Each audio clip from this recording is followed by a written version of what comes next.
ये खबर जूनागढ़ से सामने आ रही है, जहां पर पुलिस विभाग की ओर से सूदखोरों के खिलाफ एक लोक दरबार आयोजित करवाया गया था। दरअसल सूदखोरों से जूनागढ़ की जनता बेहद ही परेशान है।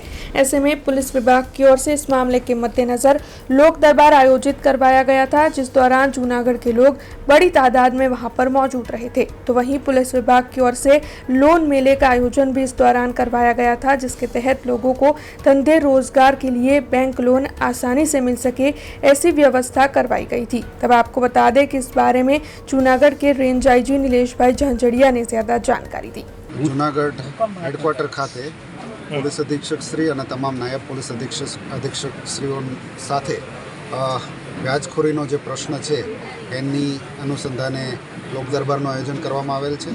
આ જ પ્રકારના લોકદરબાર જૂનાગઢ રેન્જના પોરબંદર જિલ્લામાં ગઈકાલે અને ગીર સોમનાથ જિલ્લામાં એના આગલા દિવસે કરવામાં આવેલા છે। આ લોકદરબારમાં આજે વિશાળ સંખ્યામાં જૂનાગઢના નાગરિકો હાજર રહેલ છે। સાથે સાથે તમામ પોલીસ સ્ટેશનના અધિકારીઓ હાજર છે અને એમના અલગ અલગ ટેબલ રાખવામાં આવ્યા છે। તમામ જે ભોગ બનનાર છે એમના પ્રશ્નો સાંભળી અને તાત્કાલિક ફરિયાદો દાખલ કરવામાં આવશે અને એમને ન્યાય મળી રહે એ માટે તાત્કાલિક પ્રયત્નો હાથ ધરવામાં આવશે। સાથે સાથે લીડ બેન્કિંગના પ્રતિનિધિ અને જે ક્રેડિટ સોસાયટીઝ છે એમના પ્રતિનિધિઓ પણ હાજર છે। એટલે આજે લોક દરબાર કમ લોક મેળાનું પણ આયોજન છે અને આજે વધુમાં વધુ લોકો આજે લોન મેળો છે એમનો પણ લાભ ઉઠાવશે અને જે લીગલ ક્રેડિટ છે એ મેળવી એમના રોજગાર સારી રીતે કરી શકે એ માટેનો આજે આ જૂનાગઢ પોલીસ દ્વારા કરેલ પ્રયત્ન છે।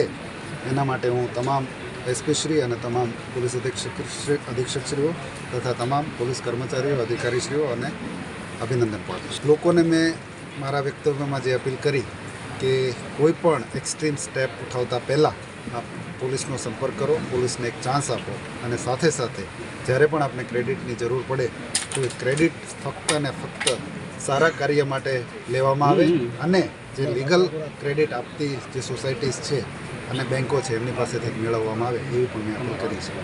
हमसे जुड़े रहने के लिए हमारे YouTube चैनल को सब्सक्राइब करें और नई वीडियो की नोटिफिकेशन के लिए बेल आइकॉन को दबाएं।